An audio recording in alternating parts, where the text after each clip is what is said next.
Good morning, everyone, and welcome to day 2 of the Hearthstone Grand Prix here at Dreamhack Winter in Jönköping. I'm Raven. Joining me to open the show today is going to be Frodan and Lorinda.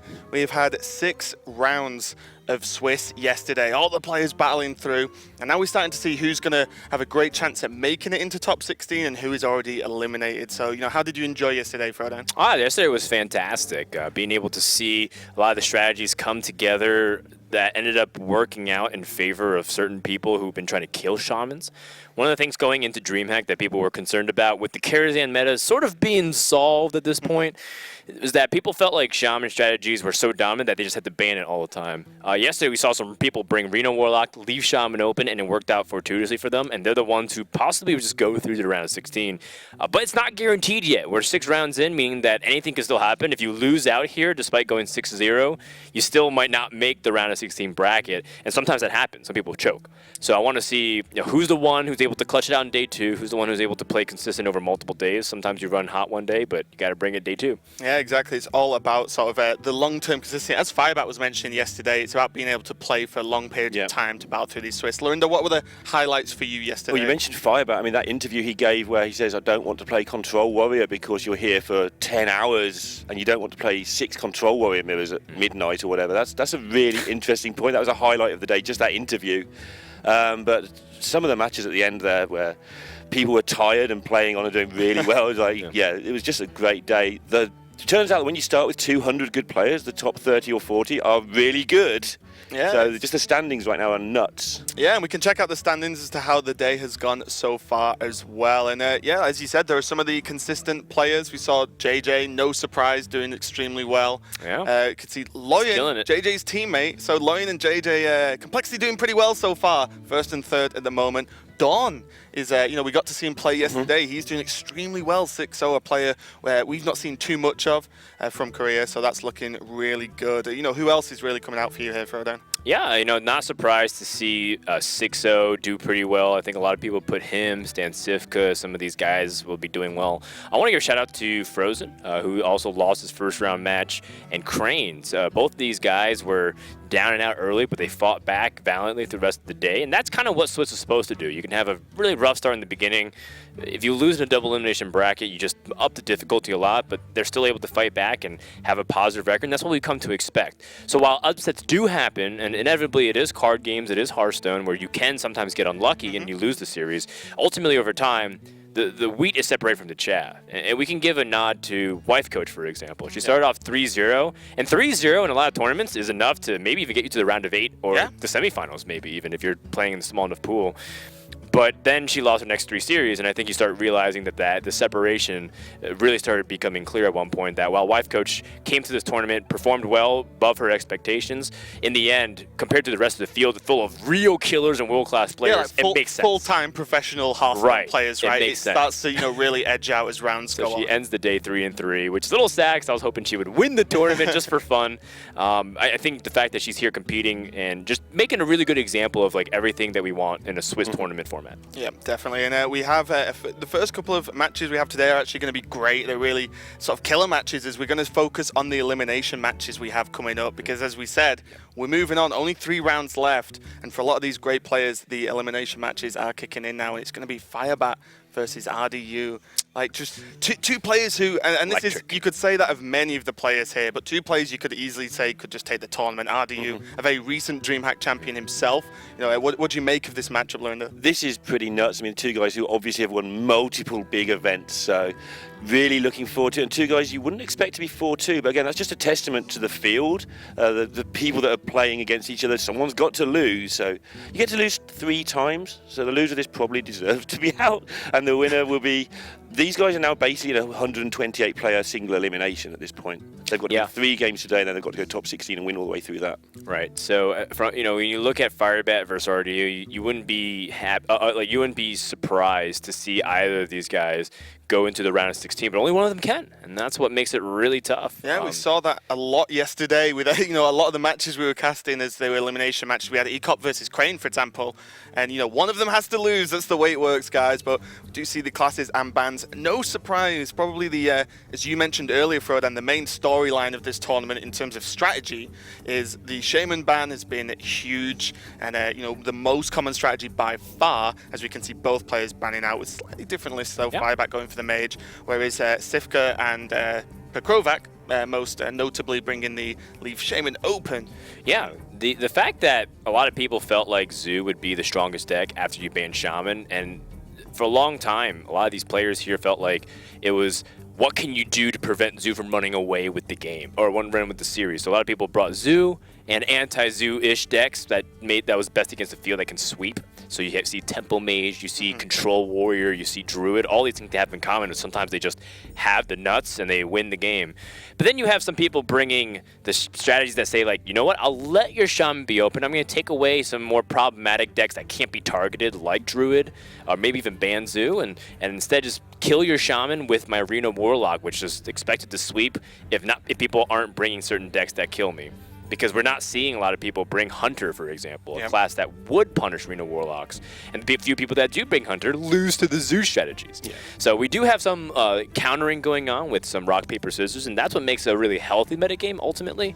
However, it's not as prominent as it would be. So maybe Stan Sivka and Bakravac, they're going to look like geniuses, but their work is still not done. I think they're both 5-1 right now. Yeah, they are. We're going to catch up with those guys at some point as well, almost certain. But with these elimination matches, it's more important to bring like Firebat and RDU. One of them's going home. Yeah, and as the players progress through, you know, the sort of winning end of the standings at the moment, well, it's getting progressively more likely we're going to see them in top 16.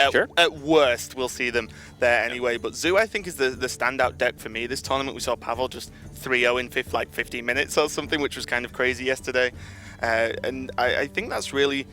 The Shaman ban sort of led to the Zoo being very, very prominent. It's something that's pretty cool about this tournament overall. And speaking of Zoo, looks like RDU is kicking off with that one. So, you know, this is going to be the first series of the day. I'll let you guys get on with it. Enjoy. All right, thank you very much, Raven. We're going to kick things off with Temple Mage versus Zoo Warlock, a matchup that I know Firebat is really not looking forward to, primarily because Zoo tends to flood the board a little bit too much, and cards like Imp Gang Boss are so problematic for Flamewaker to really punish. So, you know, I think Firebat's a little bit unhappy to get this, but at the same time, it's to be expected to a degree. You feel like Zoo Warlock is such a strong opening deck that maybe Firebat planned for this to happen.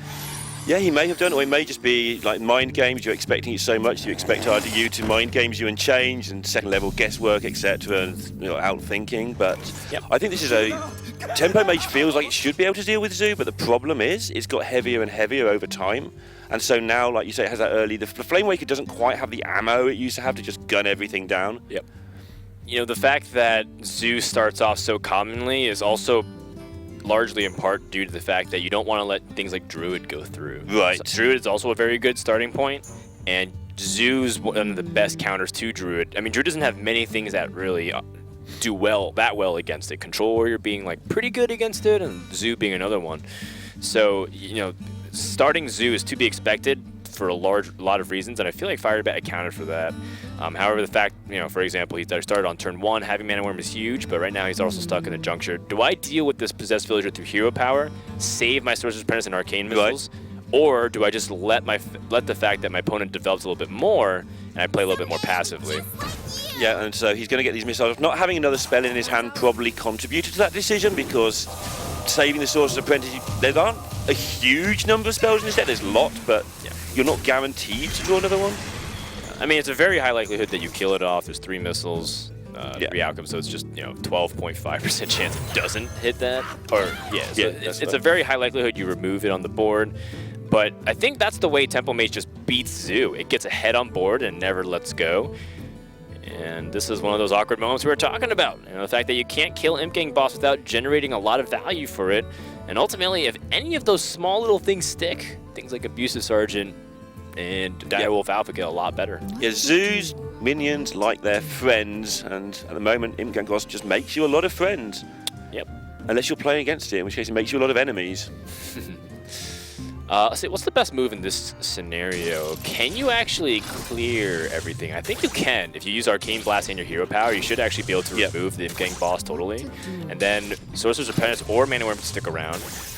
given the fact that you don't have any spells in hand, I feel like Sorcerer's Apprentice has more upside because it helps you squeeze in more efficient plays as opposed to Mana Worm. So if you had to choose one to keep, I'd probably keep the Sorcerer's Apprentice because it just opens it up more. Yeah, Firebat there would have just for a moment in some situations also considered, can he just start going face, but with no direct damage in hand apart from Ragnaros, which isn't reliable against Zoo at all. He would have just considered it, I think. But there's just you can't burn out Zoo from 23. It's just going to kill you in the next 3 or 4 turns if you do that. Okay. I mean, keeping Mana Worm does mean that if he picks up anything from Fireball, he should be able to play it. I think there's only a handful of spells he wouldn't be able to play, like Firelance Portal, which does make sense in hindsight. So, in the end, it didn't really matter. As you can see, it got Moto Coiled, which is the ideal scenario for RDU. And this is just the power of Zoo. I mean, the Tempo Mage had a perfectly respectable start that would probably have just beaten most decks there, and the Zoo's ahead on board with a hand of 4 more cards already. That doesn't seem fair somehow. Yep. Darkshire Councilman, pretty annoying for Firebat to deal with, considering that he has to play Azure Drake, which would feed pretty easily into into the board. But at the same time, what's really scary is that RDU is starting to flood the board and get ahead of Tempo Mage. And Tempo Mage is stuck with cards like Ragnaros, which can do stuff, but it's really clunky and really delayed from this point on. And again, now Firebat's got the other issue that you can sometimes get against Zoo. I've got starting to get the cards that he wants, but they're too slow. Even 2 mana Frostbolt is too slow. You've got to occupy that board. Very easy trade with the Voidwalker this turn available for RDU. Just completely vulnerable to how far this Darkshire Councilman can push the tempo, or push the damage, excuse me.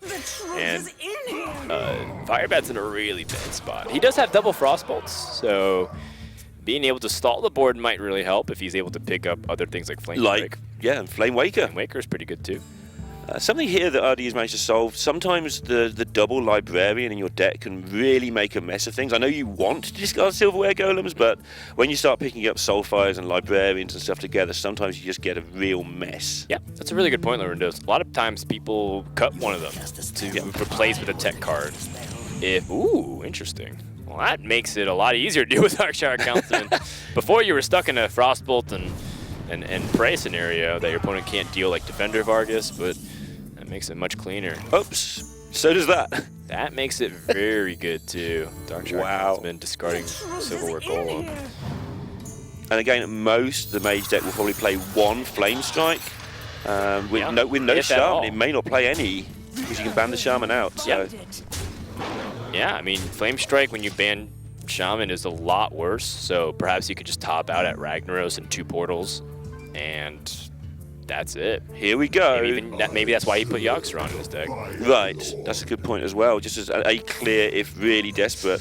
And we saw last night, that can work. That worked pretty well for Crane. Okay, so 5 health on the board, 5 missiles from Arcane Missiles. Not really feeling it as likely to clear, but with the 4 targets, there's a lot of math that goes into it. Oh my goodness. Oh wow, that's absolutely terrible. Yeah, it was one of the worst case scenarios where it just only killed 1 minion and it went 3 to the face, excuse me.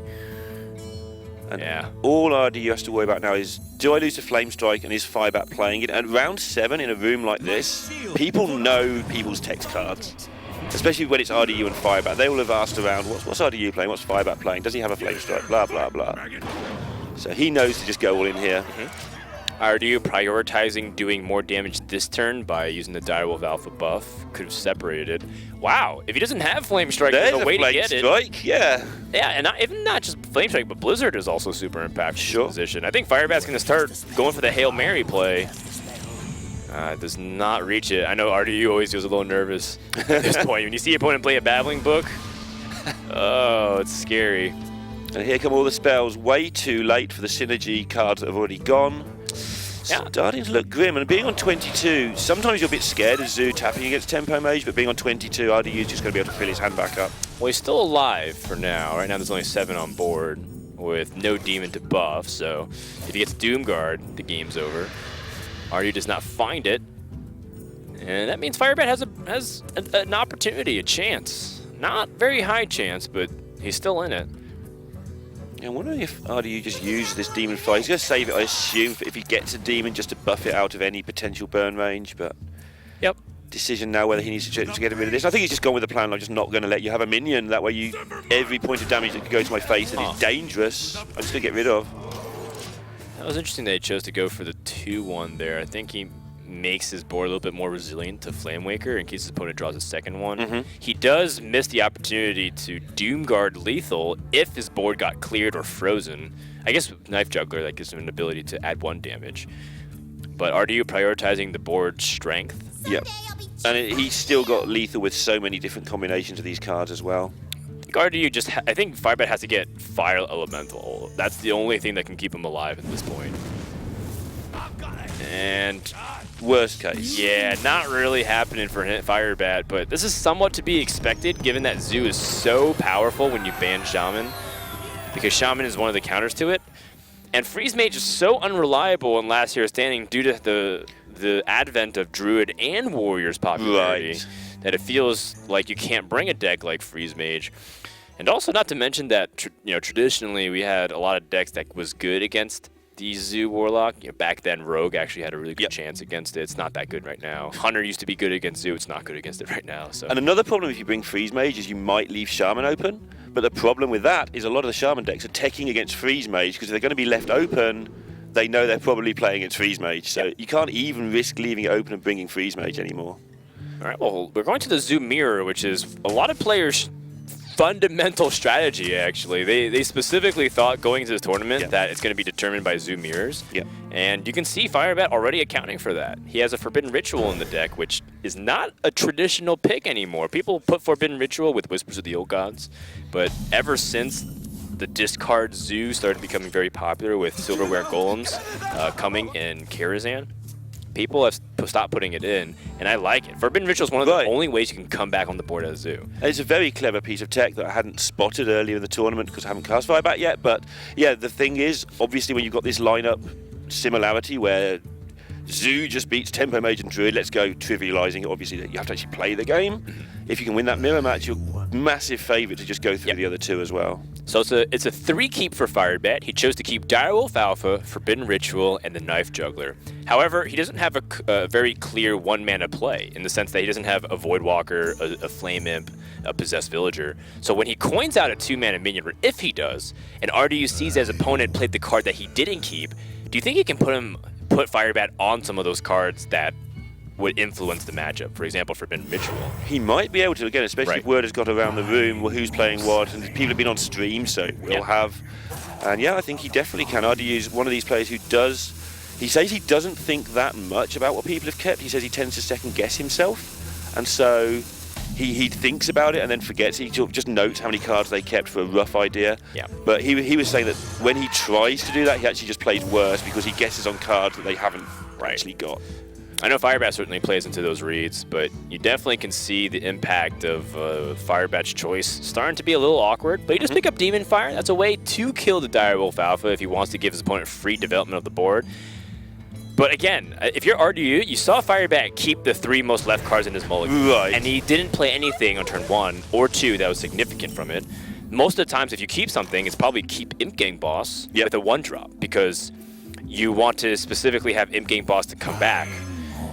So I think if RDU's paying close attention, he's going to be able to catch on to some of this tendency for Firebat and really play around those swing opportunities. Yeah, even a player who doesn't read or who claims not to do big reads is going to look at this and go, what is actually happening here? And I think we'll see him take quite a bit of time, not only this pick, but at the back of his mind it's got to be what's actually happening. I mean, Firebat is a former world champion, as you all know.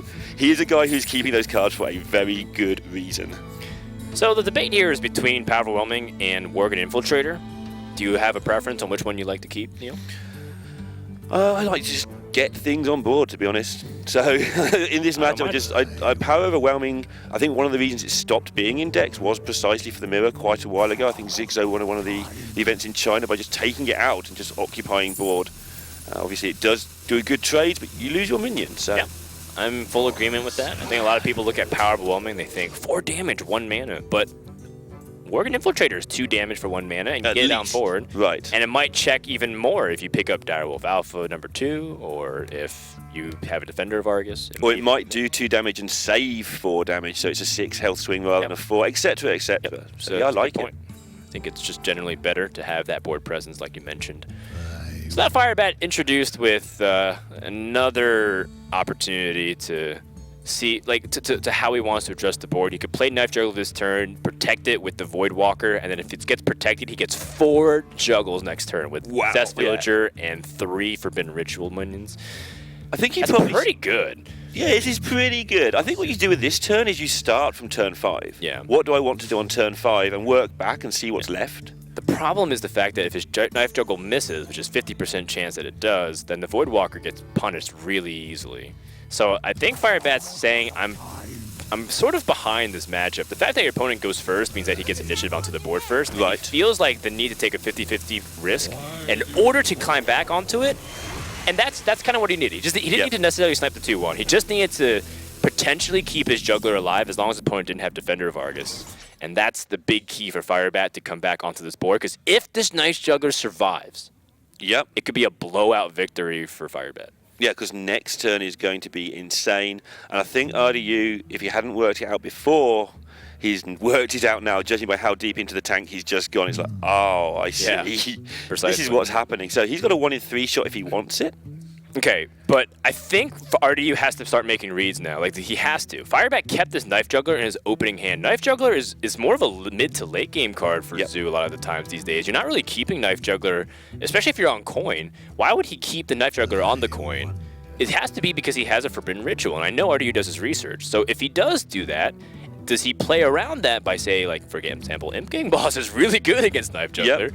Or does he try to go for this risky 1 in 3 on the juggle with the Knife Juggler in order to kill it off? Both have their merits. And RDU is a very, very good Zoo player, very natural Zoo player. He doesn't ever tank. So this is exactly what he's thinking about. I'd be willing to bet on that. And he is going with that decision. He makes the read. The hard read saying, I know you have things like Forbidden Ritual into your deck. I doubt he knows that the direwolf's there. That was kind of an interesting part of that keep. He probably thinks that's an Imp Gang boss or a councilman, but he'll get the rest. A lot of people would have just went, you know what? I have a 1 in 3 chance to just blow out the board with, double Juggler, for example, or Juggler into Librarian. But this really disrupts the Knife Juggler plan with Forbidden Ritual, and Firebat's just like stuck in this awkward position now where, the fact that he can't get an easy kill on the Imp Gang boss makes his Knife Juggler impact a lot worse in this position. And this is what he's been setting up for almost all game. Right, That's why the mulligan. Knife Juggler and Forbidden Ritual. Loving it. And now he's had to change plans. And this is where the top players are so good. They stick to their plans until they realize, okay, I've been caught. And then they know how to do a new plan. And this is where they go into the tank for so long. This turn is probably not the turn that's bothering him. He's probably bothered about how the whole thing unfolds from here on, because he's now got 2 cards that he didn't particularly want in this situation suddenly. Now, Firebat can pivot here. The fact that this that's not what he wanted.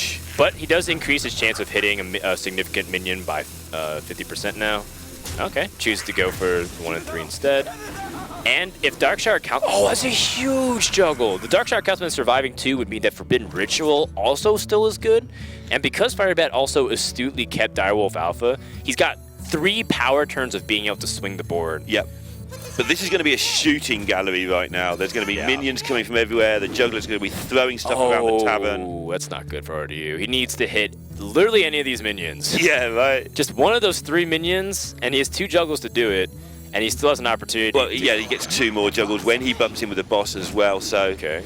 No, that's not what I know. Oh, this, yeah. Yeah, one of those sinuous areas where it could have been really bad for Firebat if it hit the 2-3, but... Yeah, now what's even happening for right now? There's stuff just being thrown around. Now you're starting to see the real punishment of the fact that Firebat was not able to get this swing turn.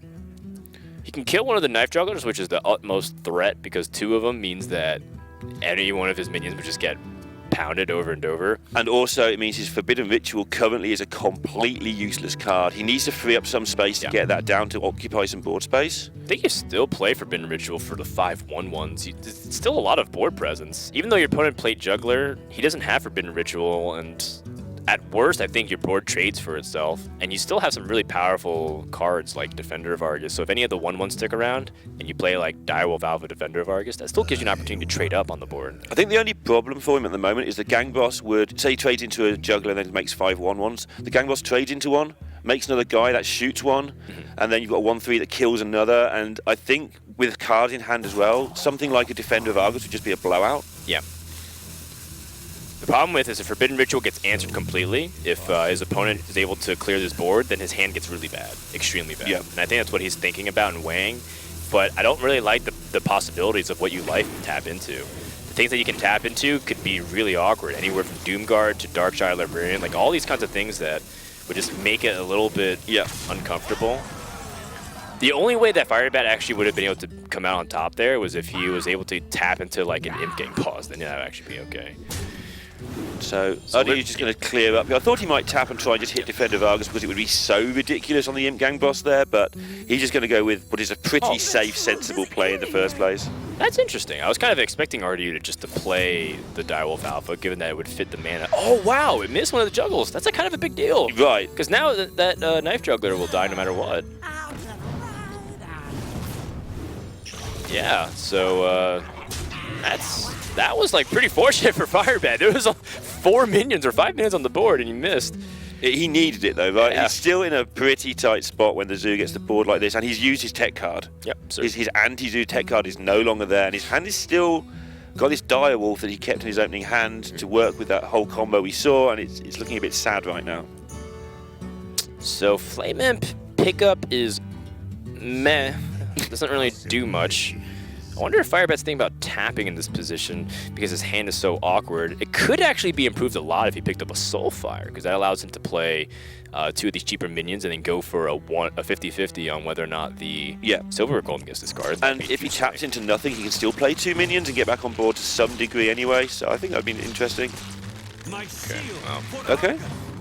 Yeah, not really much going on Just here. But buying some time. yeah, getting the clunky cards out of the way. Don't blame him. This is the play that we were talking about last turn. Would have been amazing. Oh, yeah. But we're saying that if Firebat didn't lose all those 1/1s, then this would have been a huge swing. But now you're starting to see the repercussions of going second in this matchup, which is very weird to say.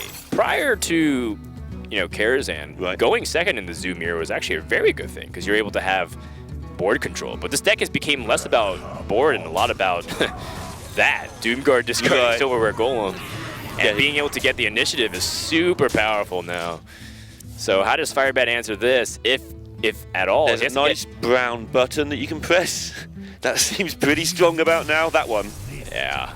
Well, Firebat concedes, and that means he's down to his last deck. Temple Mage gone, Zoo Warlock gone, and that means only Druid remains. And that is one of his weakest matchups. And he's got to win 3 times. Even if he gets through the Zoo, Ardy is still going to have a good chance. So Firebat got it all to do to stay in this tournament. Yep, this is the problem with the current strategy that you choose to bring in tournaments. A lot of people feel like Band Shaman, bring Zoo, is so good that you have to bring the same thing. But then if you do, you're stuck in these coin flip matchups. I really hate saying that phrase because I feel like it oversimplifies and almost belittles people's preparations. But if that's what you're choosing to do, that means you're not trying to beat the meta in some capacity, which means that you're left playing Zoo Mirrors to determine the series. And at best, your odds of advancing against a tough field like this is 50%. Although he did tech. I mean, he lost with the tech card, so he was probably a slight favourite there. Maybe keeping the Direwolf let him down a bit there. I mean, definitely we can look at Firebat's mulligan and think maybe he was a little bit too optimistic. But at the same time, I have to tip my cap to RDU, who was able to make the read on Firebat's hand and disrupt it. So it's one of those scenarios where RDU could have also easily just dismissed it. I'm just ignoring what's happening on the board, by the way. You guys can see what's happening on the board, and I haven't got words to even describe this right now. Yeah, Firebat's hero powering turn 2 into 2 Flame Imps. Yeah, this doesn't look like a fun day at the office. Followed by Demon Fire. That play by RDU, I think almost everybody goes for the 1 in 3. He read the hand, he played the Imp Gang boss, and that was a noticeable turning point in that match. It ruined Firebat's hand, and he won in the game. And it's really good when you can identify why somebody won a game, rather than just, I outdrew him. Anybody on ladder there just think they've got unlucky that the guy played the boss. Yeah, I don't know about this one. Firebat on turn 2 is down to 20 HP. But he's got 2 Nourishers. Oh, hang on, they're 3 turns away. Ah, man, this is brutal. Part of the reason why Druid can't answer Zoo board early is because of how fast Zoo gets onto the board, and Druid sometimes is stuck hero powering. They do have access to Innervate, which is part of the reason why you can never count them out. Yeah.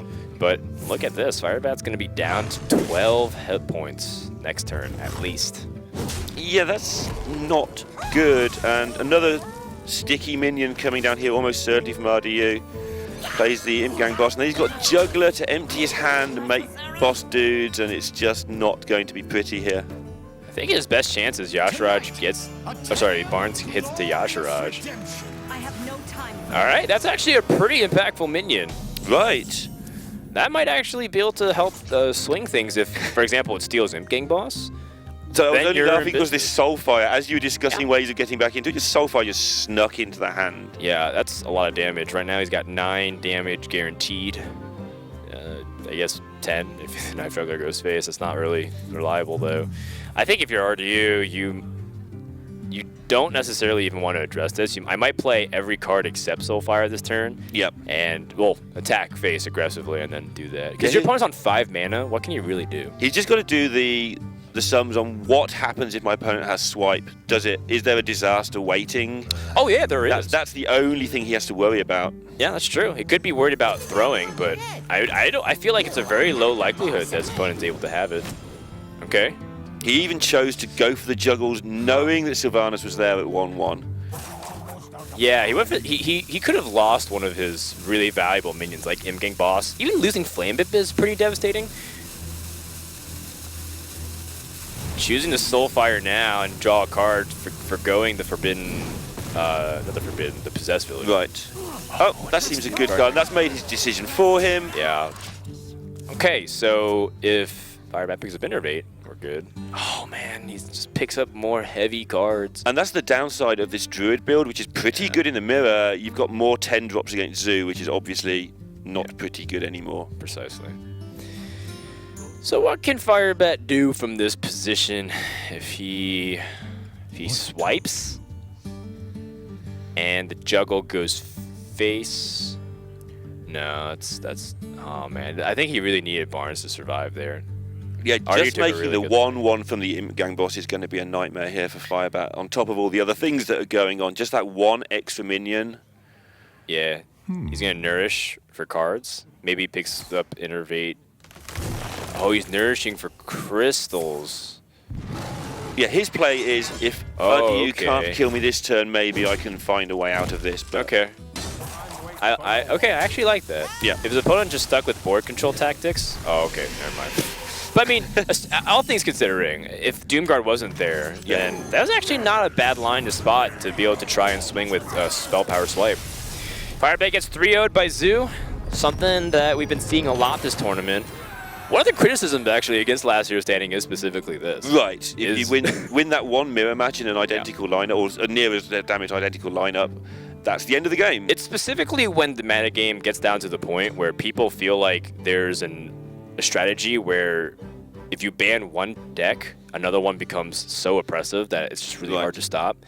And I think just witnessing the 3-0 was exactly a case in point. Now, I know I feel like we're being a little bit downers to the viewers, but I do want to emphasize that not everyone brought this strategy specifically. We just happened to see 2 players who fought an elimination match, and maybe, and I don't want to use this as a way to make fun of the players at all. I don't think so, but maybe that's a reason why they're 4-2. It could be the fact that they're stuck playing 50-50 so often that at best they're going 4-3 or 5-2.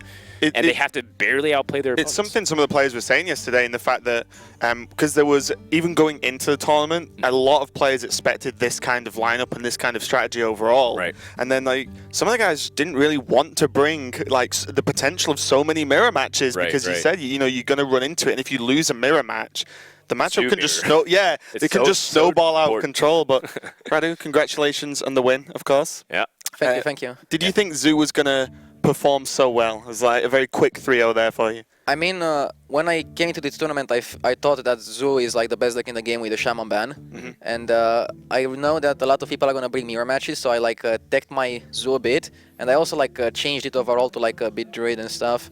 I think I only dropped one game with Zoo, if I'm not wrong, and I 3-0'd like 3 times. Wow. And that one game I dropped was like that game against Reynad, which I should have won. Right. But yeah. That was a 3-0 for you too. Yeah, it would have been a 3-0 if, I don't know. Like, I just couldn't focus that series, but yeah, whatever. Like, now it's another day, I'm 5-2, I can still do it, and I can still argue it. Yeah, argue it. There was one play that I really liked did you pay attention to Firebat's mulligan at all? Like, he kept 3 cards in the Zoo Mirror, and then he didn't play, like, he coined a turn 2 play. Yeah, and he played Juggler behind the Voidwalker on a clear turn that was awkward, so it felt like you were making a good read that turn. Yeah, like, I think he missed the 1-drop, so he was forced to coin, right? That's it. Well, he kept 3 cards. He kept Direwolf Alpha, Juggler, and Forbidden Ritual. That's a bad keep, I think.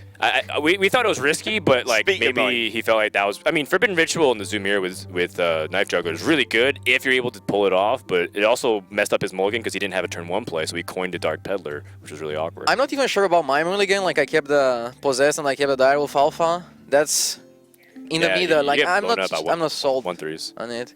But in the other games, like against Druid, having the double flame him, that's big. With Demon Fire, it was like turn 3 from the 12 health. It was like, Undertaker's got nothing on this. How has Demon Fire been performing overall? Because it's one of those cards that sort of just makes an appearance now and again in Zoo, and obviously we've seen like you brought it, really Reynad's brought it as well. Yeah, but like people are cutting wrong cards. Like I cut an Argus for it. I think Argus is like very clunky, and I like my abusives. Abusives are really good to like do some value trades. Yeah. Like some people don't like abusives. Like Reynad, I think he cut abusives, but that makes his mirror match a bit worse. So he thinks his mirror is like insane, but it's not that insane.